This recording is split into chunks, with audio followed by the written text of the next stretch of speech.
sick and tired of your love-hate relationship with wine? Welcome to the Feel It Alcohol-Free podcast. Hi, I'm Coach Ruby Williams. And I'm Coach Susan Larkin. We're two former wine lovers turned alcohol freedom coaches, exposing the lies about alcohol. And giving you, our listeners, the tools to break free so you can feel lit. And when you're lit, you'll feel healthier, freer, and more in control of your life. So relax, kick back, and get ready to feel lit alcohol-free. And don't forget, grab a copy of our wine-free weekend guide after the show. Hello. Welcome back to the Feel It Alcohol-Free podcast. Susan and I are here. Yay. We have such a great question from one of our listeners who's in our Facebook community. The question is, I have what may seem like an odd question. There's no odd questions. I love all questions. But is there such a thing as giving oneself too much grace? Such a good question. I want to toss it over to you, Susan, to get us started.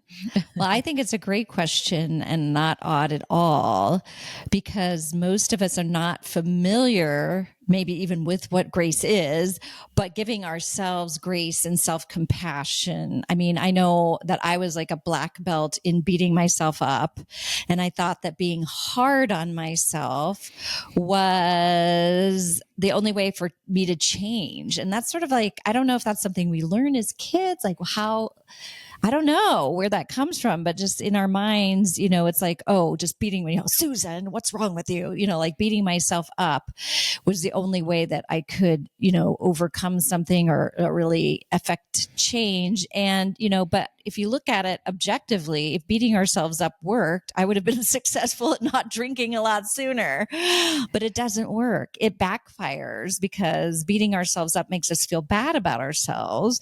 And then when we feel bad about ourselves, ultimately, our most innermost self wants us to love ourselves. And so like our survival brain wants relief from that, right?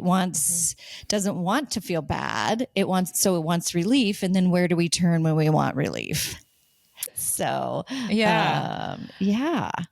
Well, I love this question as well. I am a huge self-compassion person. I've read so many books and workshops and courses, and I think the key is self-compassion to so much. So I looked it up just now, the definition of self-compassion and grace. So grace is really self-compassion. Mm-hmm. It involves extending gentleness, patience, and compassion towards yourself. It's about recognizing your imperfections and struggles without harsh judgment. Mm. And grace allows you to accept your humanity and move forward with a sense of peace. So when you look at self-compassion, there are three components. There's the self-kindness, there's the common humanity, and then the mindfulness. You have to be aware. You can't make a change unless you're aware of it. So that's where you were talking about just constantly beating yourself up. You have to start to be aware of that. Yeah. I love that. Accepting your humanity and moving forward with a sense of peace. Mm-hmm. Doesn't that sound like what we all want? Oh my gosh. That just makes me feel like a sigh, like, oh my gosh. Yeah. But I know when I first started my journey and people were telling me you have to have self-compassion, I was just sort of I'm self-compassion deficient. I have no idea what you're even talking about. I don't have any idea how to do that. So it was like, I need help here with that. And I feel like a lot of people do, you know? Yeah. And there's a lot of fears or misconceptions around grace. Mm-hmm. You know, is there too much grace? What if I have too much grace? That's like a wimpy person, maybe. Like we talk about data points, you know, and well, what if we just have too many data points? Isn't that too much grace, too much self-compassion? But that is actually, in fact, inner strength. It's like the opposite. As I coach people and we learn about, it's like so much your thoughts are literally like not true and the opposite's true. So what if instead of grace is for wimps, like you're super strong if you can give yourself self-compassion and grace.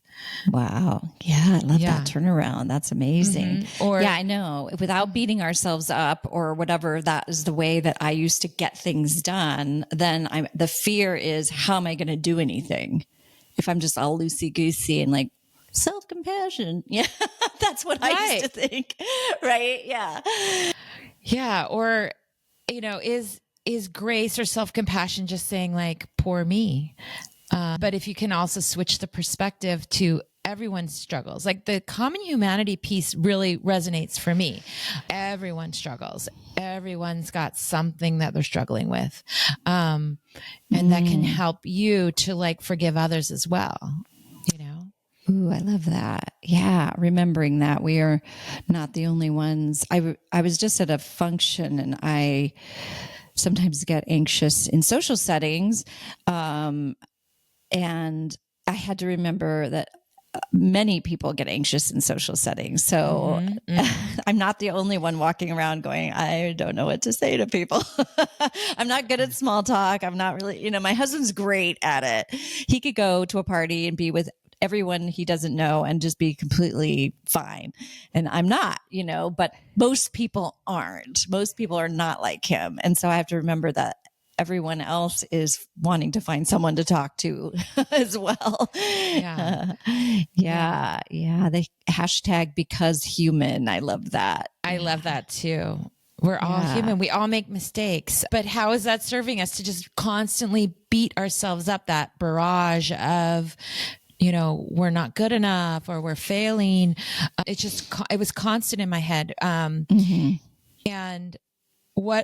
back to the listeners' questions, can we give ourselves too much grace? But, and is that selfish? Like, is it selfish to be like, thinking about our own grace, our own self-compassion?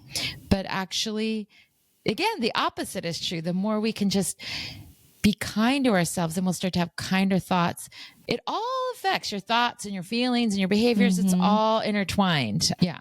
Yeah. What I think happens when we start to be kinder to ourselves is that then drinking isn't kind to ourselves and our brain starts to get on board with that, right? Because drinking makes us feel bad. Drinking made me anyway, beat myself up. And so a shift starts to happen and all of a sudden drinking is a thing that brings pain. And then your brain gets on board with the fact this is how the neural pathways change. And a lot of people talk about that click where all of a sudden like something clicked. I think that's the click. You finally love yourself enough to not drink because drinking is something that's bringing you harm. Yeah. That clicked for me too. And I get it. And it took time and it took working on myself and really digging into a lot of all these beliefs that your brain thinks is true. And it's not true. Let's talk about like the diet mentality, right? You like kind of beat yourself up or think you're lazy if you have self-compassion. Self-compassion, like, oh, today I did have, I don't know, say you're not trying to eat sugar and you have some sugar, or we can even talk about alcohol, right?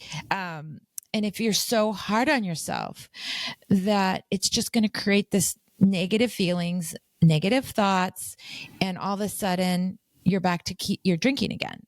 Yeah. For relief. For relief, right? From all the negative thoughts and thinking. So actually the opposite is true. When you can, I know it is for when I'm trying to lose weight, because you will make mistakes. Nobody's perfect. It's like, and what is perfection?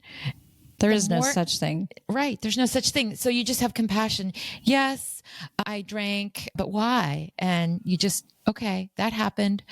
Okay, let's move on. Let's just take responsibility, move on, learn from it. Well, yeah, beating ourselves up does not help us take responsibility. Grace does. So there's a song that I love. It's a Christian song, but it's your kindness that leads to repentance. This is in relationship with God, but it's the same thing. When you're kind, all of a sudden you can go, oh, I want to do differently. But when you're beating yourself up, you just don't want to, you just want to hide. It made me want to hide. It made me not want to look at it. So in fact, beating ourselves up keeps us from getting the data out of the data points. And that's when you just keep repeating them because you're not getting the data to change it. It fills you with shame. We're talking about shame here. Really underlying this is like, if you're beating yourself up and you're not giving yourself compassion and grace, then you have this feeling of shame. Like, I am wrong, right? I am a wrong person. Something's wrong with me. And again, if you can go, there's something maybe wrong with everyone, or everyone struggles, or, you're not the only one going through something difficult. And that, to me, I'll repeat it because it just really it gives me relief. Like, okay, I'm not the only one here. Yeah. And sometimes we are really disappointed in ourselves, and that's okay. You can say, oh, I really wish I hadn't done that. And instead of like, oh, why'd I eat that cake? Or why'd I, end up drinking? I'm such a loser. What's wrong with me? Blah, blah, blah. That's all that. Instead of just like, oh, I drank 3 glasses. I didn't want to do that. And what do I want to do next time? And what was going on with me? What data can I get from this in order to make a plan for this not to happen again, in order to understand what was going on with me that led me to want to drink? So there's such a difference there in the language, acknowledge and take responsibility and plan. What do I want to do next time? What can I get from this? What can I learn from this? Is so different than, I'm such a loser and such a jerk and I keep failing and I suck and I'm never going to get this. Right. That just keeps you feeling horrible about yourself and feeling that shame. And then it might keep you drinking or keep you eating the foods you don't want to, not taking care of yourself. We talked about self-sabotage in a previous episode, and it's similar. And what's in fact likely, though, is when you give yourself more self-care, you're just likely to try again, keep persisting, not giving up. I think about looking at the journey of an alcohol-free journey, and it truly is a journey. It's a longer journey where you actually have to keep at it, keep persisting. And if you beat yourself up and it's just like punching yourself, you can only handle that for so long. And with self-care, you can really make this a long-term journey. Yes. And to your point, Susan, a lot of times you need help. And that's where a coach can come in. A coach can shine a light, and there's so many times where I've had a client that's beating themselves up. They just had a data point, and then they come to a coaching call and we work through it. And I bring in the self-compassion piece, the grace. We talk about it, and it's like this relief. You can just see it, just a relief. And then they're ready to try again. They get hope again. You know? And this is what I love about coaching. I just love this moment where we can pull people out from the depths and have them see things in a different way, give them hope and get them empowered again and ready to you keep going on your journey. This is a life journey. Yeah. Well, and that's why I wanted to become a coach, honestly, is I was in so much pain under my little black shame cloud that my heart is that I don't want any other person to have to live like that. And I lived like that for such a long time. And so I want to help liberate. I want to help people not live in that place of, doing the same thing over and over again and beating yourself up and living in that shame spiral constantly. So that is like my mission, that's what I want to do to help people, because it's such a painful place to be. But it is also something we don't really learn either in life, how to have self-compassion, because the parenting styles for most of us weren't like that, right? Right. Yeah. So it was just like, do better. Yeah. So, but I also, there is one thing that I want to point out too, though, where your brain can trick you a little bit into using the idea of grace as a reason to push the F it button, let's say, or a reason. So I want to just make the distinction between, and maybe this is what the listeners thinking about, is there too much grace? Like there's not too much grace, but there is the word I would use is licentiousness, where you give yourself license to do something. And sometimes when you're learning this grace, or when you're learning about data points, you can go, oh, I'll just have a data point. Okay. Data point is not premeditated. Okay. If you, so. Right. Like I'm going to plan out my data point when I'm on vacation. Yeah. No, that's called an excuse that you really do want to drink, right? Yes. Yeah. You're giving yourself license. Yes. So that's not grace. Grace is not giving yourself license to do something. Then that's something you can work on about, whether you're doing that, like really looking at that. Am I giving myself license, or is this truly a data point? And that's, it seems like splitting hairs, but it's really not, and that's when, you need to put your big girl pants on and take responsibility for, like, okay, I see what's happening here. And maybe your brain is even tricking you, using that as a permission giving thought. Or a green light thought. Oh, it's okay. It'll be a data point. Don't worry about it. Just have a drink. It's a data point. Yeah. You can, Yeah. I'll give another example from what I've heard is like going into duck mode, right? Duck mode is where you say, okay, I'm not going to drink tonight. So say you make that decision and you prepare and you think about your alcohol-free drink and what you're going to say and do. But then something happens and you get really, I like what you say. So you said like your brain gets hijacked for some reason and you do drink. So this grace is about the next morning, instead of waking up and being like, like so mad, maybe even crying or being angry, or just like, I remember that in my head, right? That, oh my God, I did it again, and just being so like, literally it felt like, someone having a fist fight in my brain next morning.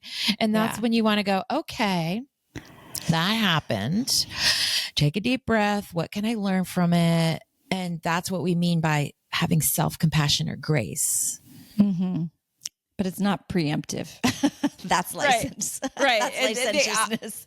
And the opposite is, I'm going to go ahead and have a data point. And that's what we say, oh yeah, okay. That, what more data do you need? I like that question. What more data do you really need? Or is that an excuse? Yeah. That's so good. So I think that's a good point to bring up, because I do see sometimes that may be what the listener's talking about. Like, am I giving myself too much grace? It's not an in advance thing. It's an after the fact. Yeah. So one of the things, so what I wanted to mention is, like I said in the beginning, I really struggled with self-compassion. I didn't even know. I was like, what is this? Like, I don't even know. Like I had 0% self-compassion and 0% skills on any kind of self-compassion. And one of the things, so I did some of my own research to just find something to get some, knowledge about it. And one of the books that I found is this book called Radical Self-Compassion by Tara Brach. And I think you and I, we mentioned in one of our earlier episodes that is where Ruby and I met and got to know each other. So Tara Brach talks about a self-compassion practice called RAIN. And Ruby and I attended a course that she had put on about RAIN partners. And then we decided to partner up and practice RAIN together on a regular basis. And we have been doing this now for over 2 years. Yes. Every single time we do it, but it really started to help me understand. I'm a very much a doer person. And a formula person in a way. And it was like giving me a framework person, like, oh, this is how you do self-compassion. Like I needed that in order to start to be able to practice it. So Ruby, why don't you tell us what RAIN stands for? Sure. So again, RAIN is an acronym that stands for recognize, allow, investigate, and then nurture. And we're not going to do too much on this. We're just going to pique your interest, right? That but what you do with a partner, why I love to do it with a partner. You could do it by yourself. Yes, but you it's can. really interesting, or I feel like you can be seen and heard. Even though you're doing this practice on your own, you can share with a partner. And it's like someone's witnessing what you're going through. And like, it feels, I don't know, you feel heard, even though you're doing all the work internally. What I remember though, Susan, is I couldn't tap into my feelings because as a drinker, a daily drinker for decades, I was numbing my feelings. And it honestly took probably a year of doing weekly rain to really get it. Oh, this is what it feels like in my body. This is what I'm feeling. And I use lists, to try to just figure out, what am I really feeling? And it's more about feelings, I think. Yeah. And the nurturing part, that's, I think, the part that really, I mean, I had the problems with learning about my feelings as well, but then the nurture part is bringing in that common humanity part. It's like nurturing that place that is imperfect, that place that struggled, that place that missed the mark, that you're feeling bad about, or the inner child. So it's similar to some inner child work too, because a lot of times it's the inner child that's been pricked, that created the outer action that you're feeling bad about, right? And so much understanding comes out of it, I think. So I just quickly, I can do like a quick rundown as rain, as you recognize what happened, recognize the circumstance, and you recognize the feelings. Sometimes hard to do, right? Allowing the feelings, and that during the allowing, you're kind of like just sitting there saying it's okay to feel this. Because a lot of times when we feel negative emotions, we want to push them away. So that's huge. Then investigate is investigating the felt sense of the emotion in your body, not investigating mentally, like, okay, why did I do this? It's investigating, how does it feel in my body? Does my heart pound? My stomach's cramping? I feel hot. I feel, it's all sensory, which is also very hard to do. And it took a long time for me to get there. I would always be like, at this part, I would be always like, oh, I'm going to solve the problem with my brain. Yes. Oh, I should do this and do that. And then you go, no, wait a minute. It's about how I feel. Yeah. Yes. In fact, it's not really about solving the problem at all. Right. Then you go to nurture, and nurturing is just giving that inner child, or giving that part of yourself that is having that feeling, the nurture that it needs, the love, the nurture. But then to your point, Ruby, which is fascinating, because I know we've both experienced this, when we have done a rain meditation around something, the situation tends to then miraculously change or resolve itself. So even though we're trying to, don't you agree, Ruby? Yes. When we've done this?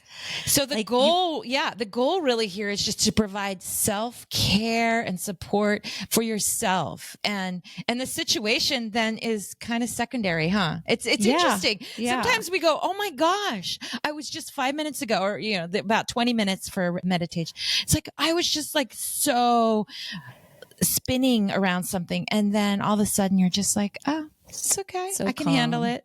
I'm calm. But then you will text each other later going, that thing that I was all of a sudden, say it's a conflict with a person, let's say, all of a sudden it's like, oh, that person came to me and now it's like totally resolved. What? Like, it's miraculously how that seems to happen, I think. Don't you, Ruby? Yeah. So I'm a huge fan of Tara Brach, her books, her rain meditation. She's got workshops. So I would, I love her. I think she's amazing. Yeah. It's a great resource. And it's also something I do with my clients. No, me as well. I walk them through a rain. Yeah. And so, I was going to say that this is the part of the podcast where we talk about what helps us feel lit. And I was going to say rain helps me feel lit. So this is sort of a twofer. It's like that what we're saying helps you with self-compassion and grace is also something that helps you really feel lit, because it's a practice in my life that I want to continue to do because it's so rewarding and life-giving, and it does help you feel lit. And there's that common humanity piece, because you're doing it with a partner. Yes. And in her program, you do it with well, she puts you into breakout groups. So you're with 4 people and you get to meet people and you go right into some crazy, issue that someone's going through. And then at the end, they accept their feelings. Yeah. Yeah. Instead of pushing your feelings away. Oh, I love it. Yeah. I know. If And also, oh, go ahead. Oh, I agree. I feel lit after a rain session. I really do. Yes. I feel good. Me too. And also sometimes we've had sessions where it's like, I don't know, I didn't really get to the feeling and it was good, but it was like, okay, but then whatever later on, it like starts to manifest better feelings in my body. So sometimes, I feel like we're kind of making this sound like it's amazing, and it is amazing. But if you do it and you try it and you're like, that was kind of, I don't know. It takes number 1, practice. And number 2, don't underestimate the power of it, because later you can see the fruit sometimes of what came of that. That's a really meditation. Good point. Really good point. Yeah. And sometimes just like a regular meditation where you're quiet and meditating, it's not an amazing meditation maybe, but you just do it as a practice. Yes. There's so many things we just do as a practice because it's like a tree growing, right? It exponentially will rain has exponentially made me a better coach, a better listener. It makes you a better listener because you cannot talk when the other person's talking too. Right. You're like, no, no advice giving. No advice given. You listen, and then we get space. You just hold space. Mm-hmm. Yeah. And at the end, sometimes Ruby and I go, okay, can I give you a little coaching on that? Yeah, well, we'll do that at the end sometimes. Yeah. Which is great. Yeah. So this was this was jam-packed. We just dove right into like some really meaty, intense stuff, I think, in this episode. And the answer to the question is no, there's no such thing as giving yourself too much grace or too much self-compassion. There really isn't. No. What a great question, though. Yeah. It was so great. All right. Okay. Thanks for sharing with us today. Please continue to interact with us and give us your questions or your thoughts about our episode. We love to hear from you. Okay. Thank you very much. Okay. Bye-bye. Bye. Thanks so much for listening to Feel Lit Alcohol-Free Podcast. Do you have a question you'd like us to answer on the show? All you need to do is head over to Apple Podcasts and do 2 simple things. Leave a rating and review telling us what you think of the show. And in that review, ask us any questions you have about breaking free from wine or living an alcohol-free lifestyle. That's it. Then tune in to hear your question answered live. Don't forget to grab your copy of A Wine-Free Weekend at www.feelitpodcasts.com. And remember, do something today that will help you feel lit. See you next time.